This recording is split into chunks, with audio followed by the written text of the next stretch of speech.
Hey guys, it's a beautiful day today, so I thought I'd take a walk for today's video.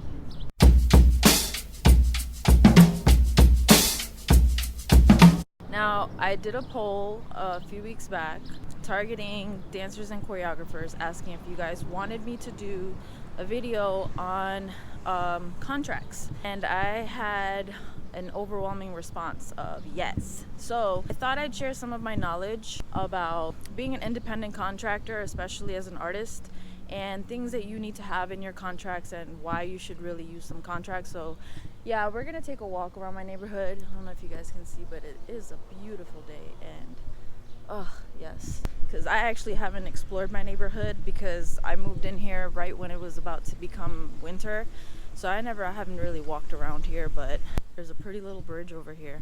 It's a cute little bridge right by our house. So today I'm gonna be telling you guys 3 important things that you should have in your contract. There's a lot, but I'm just gonna focus on 3 things that I feel come up a lot in conversation between who you're negotiating with and yourself. Okay, so one of the things that your contract should have is specifics on like what you're actually hired to do. So if you're being contracted to teach classes, or if you have to set a piece for a team or a theater or something like that, just make sure it's like says specifically what you're there to do. Also, there's another thing with expenses, because as an independent contractor, you're typically responsible for your expenses. Like, no one's really gonna cover that, but there are some times when things can be covered. Like, for example, if you're setting a piece for somebody and there's gonna be like usage of props, like typically they would cover that. You would just be responsible for the materials that you're gonna use, like let's say your iPad or your phone for your music, or if you have music subscriptions, things like that, like you would be responsible for that. Getting yourself there, the gas, mileage, all that stuff is not typically gonna be covered. So that's something that does come up.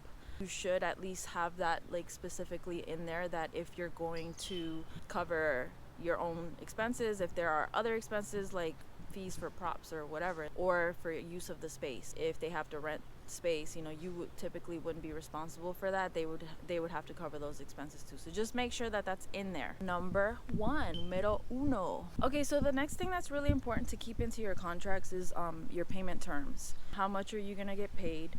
Now, there's 2 different ways to get paid. You can get paid hourly. For example, if you're teaching classes, you typically get paid hourly. But sometimes if you are being hired again to like set choreography or anything that's going to be like one time, then that you can also do like a fixed rate. So you can just charge for the whole project, and so make sure that that's in the contract. So don't be afraid to negotiate your rate.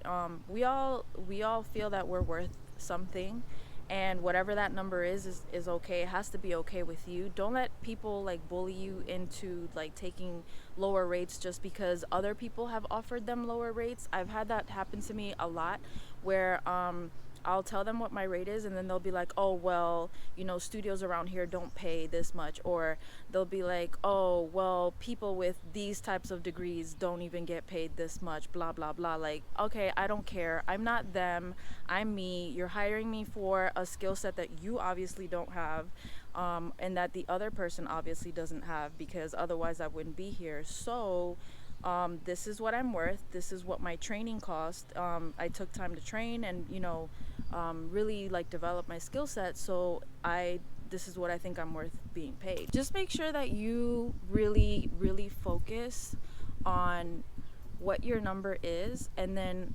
negotiate. Sometimes you might not even get the rate that you want to get, but if you get to a lower number that you're happy with, cool. Just know that anything in the contract is negotiable. So don't let these people bully you, because I've had that so many times. People trying to tell me how much they think I should get paid based on nah, we're not gonna do that, because you didn't go through all the years of training and all the years of education. I've had multiple mentors that brought me up. I've been doing this for a really long time. I literally, my personal background, I have about 17 years under my belt of teaching. So yeah, you're gonna pay me what I'm worth, and if you're not, don't be afraid to walk away. Don't think that just because they don't want to pay that you just have to accept whatever they throw at you. Make sure that you uphold your worth, because if you don't, nobody else will. Remember, you are the independent contractor. They're not your boss. You're your own boss. So set your own rates, stick to them, negotiate. Yeah, like that. One more thing about being paid is figuring out how you're gonna get paid. There's studios that'll pay you. They'll pay you weekly. Other studios like to pay, which is most studios, they like to pay every 2 weeks, and there are some that like to pay monthly. So you gotta see if you're okay with that. I don't work for the ones that pay monthly, and even if they do pay monthly, like I'll normally push for at least 2 weeks. That's the minimum, because nobody likes to wait a whole month to get paid. Like, what? We got bills. Bills don't wait for us. So, but for fixed projects, you could take a deposit if you want to, or you could charge by milestones. So like, okay, once we reach this part of completion, then I get paid this. Once I reach, you can set dates, like, okay, I'm gonna get paid this much on this date, this much on this date, and then the rest of the payment on this date. Like, you can set it like that. Again, everything is negotiable. Oh my god, this is so pretty. Is that lady doing? Oh, I thought she was doing yoga. Numero 3. The third thing that you want to make sure that you keep in your contract, and always be aware of this, is the termination clause.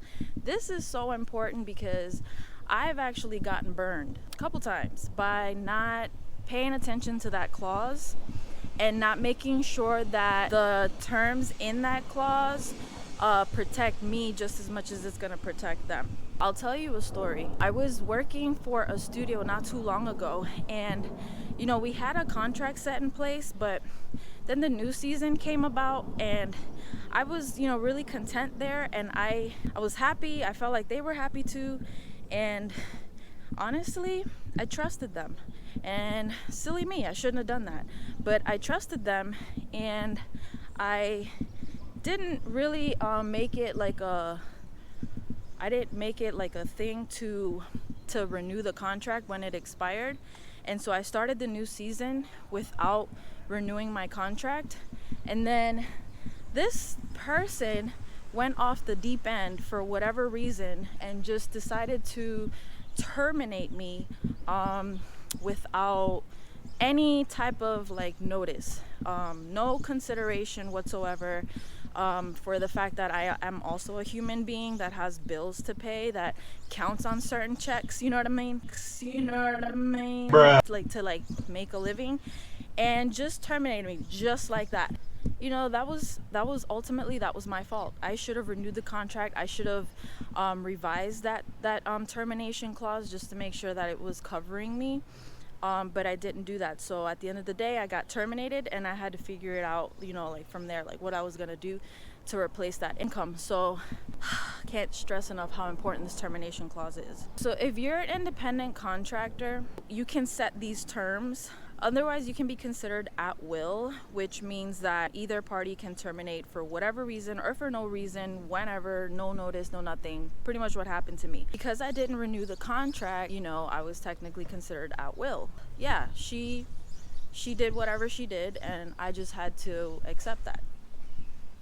So what I would suggest is for you to set a clause that is going to prevent you from being terminated immediately, and is going to require either party to set or give you notice before they terminate you. So I like to do 60 days. I think that's fair. Give me 2 months notice that you're not going to renew me, and I'm good. I have 2 months to secure more work, whatever. And same thing for them, because it's also not fair for you to leave them hanging.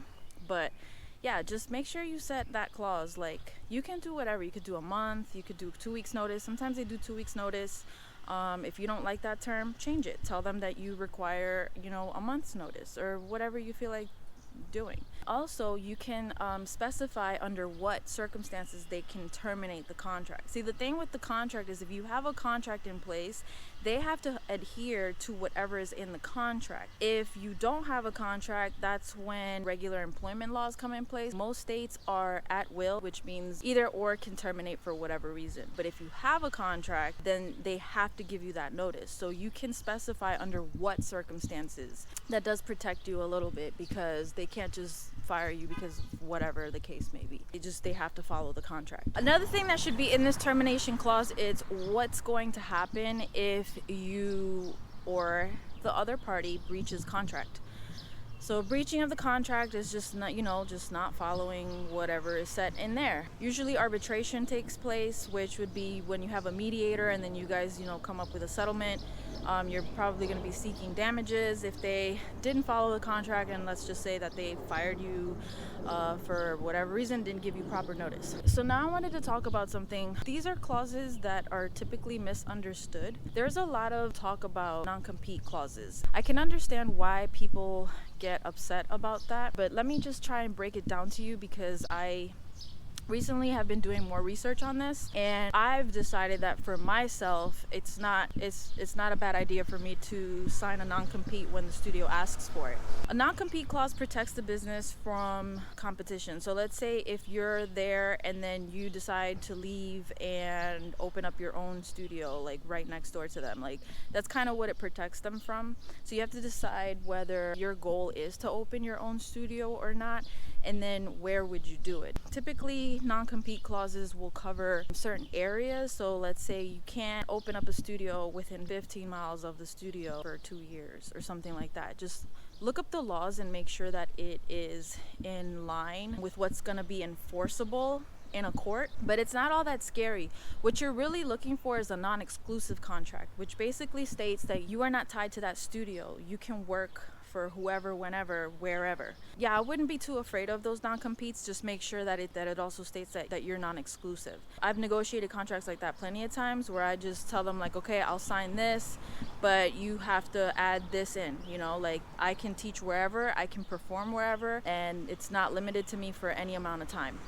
In conclusion, things that you can do to protect yourself as an independent contractor. Again, I've been burned many times, so I've learned. There's a motorcycle coming.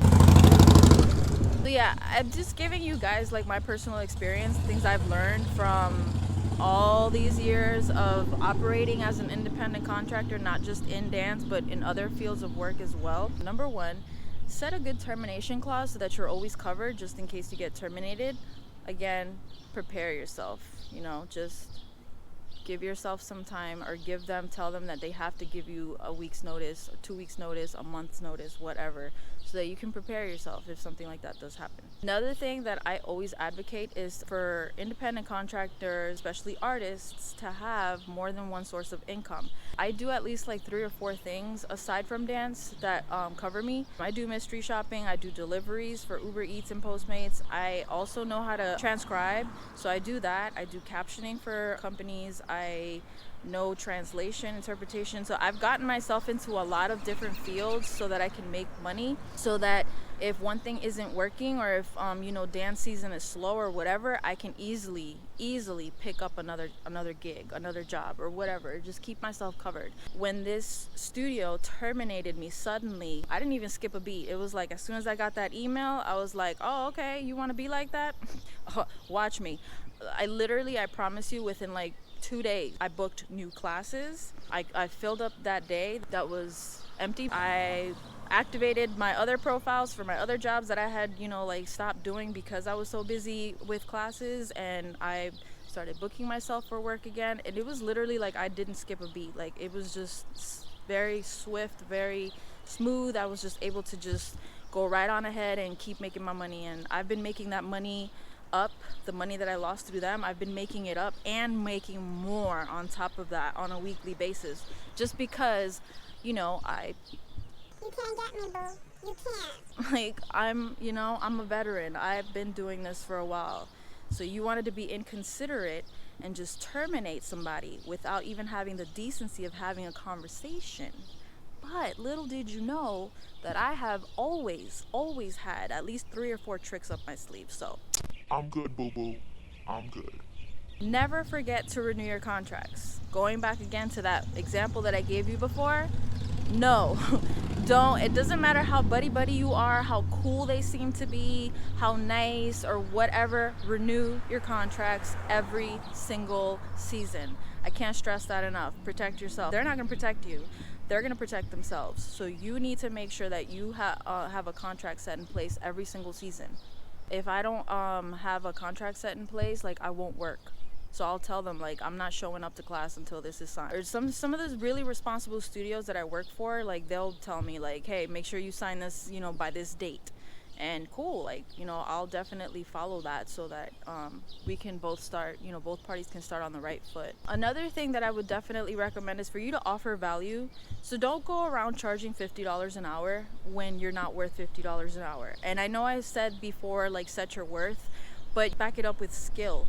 If you have, you know, many years of experience as an artist, teacher, whatever, and you've acquired certain skill sets that you know is very unique to your craft, like, yeah, go ahead. But don't be those dancers that, you know, literally can't even count music and then you want to charge $50 an hour, like.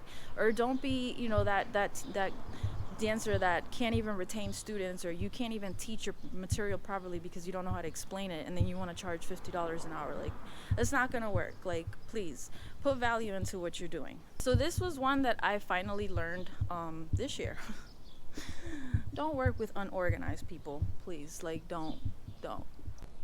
I used to do like little background checks on people that would ask me to go work for them. Because the studio community is so small, I can very easily ask other studio owners about the studio owner that is hitting me up, and I could get very valuable information. And I was able to steer away from a lot of bad people or bad business people just from doing that. I didn't do it as much here. I did at the beginning.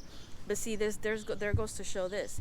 I did it when I first moved here. When I first moved to Chicago, I background checked everybody that I was gonna work for, and I got good references, so I stuck to them. And those are the people that I'm still working for or working with to this day.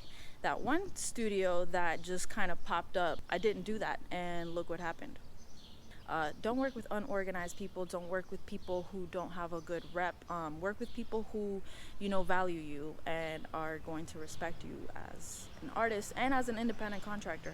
Last thing, don't let people play with your money. Your money is not for play. You are in charge of your money, so make sure that you're getting paid when they say that you're getting paid. If you're not getting paid when they say that you're gonna get paid, then you don't work. It's very simple. You expect me to be in class on time, and you expect me to teach every single week at this hour, then I expect you to pay me when you tell me you're gonna pay me. Just how you wouldn't accept me being late, I'm also not gonna accept you being late. Okay. So, all right guys, so that was it. I hope you guys enjoyed this video. If you like this video, if you want more stuff in depth, hit me up on social media. I would be glad to talk to you guys more. But other than that, hit that thumbs up if you liked what you saw. Subscribe to my channel, and I'll catch you guys on the next one. Bye.